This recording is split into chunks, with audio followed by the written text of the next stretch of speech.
भाव ए पदयात्रार आभिमुख्य होची लोक संपर्क बढ़ावाई संगठन को सुदृढ़ करने विजु जनता दल आज नुह हारिबा दिन ठूँ संगठन को मजबूत करने को शंख भवन मानवर नवीन पट्टनायक नेतृत्व में संग्राम जारी रही।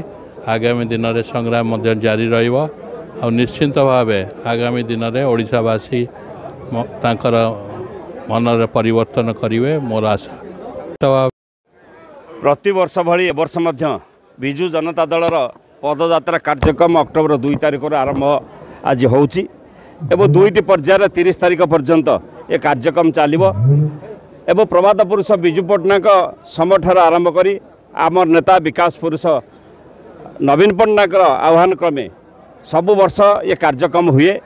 आम डोर स्टेप रे जाई पहुँचू लोक मान पाखे सरकारी व्यवस्था तांको पाखे केमिति पहुँचब से समस्या कौन अच्छी आम नहीं समाधान कर बाट ताकू सृष्टि करो।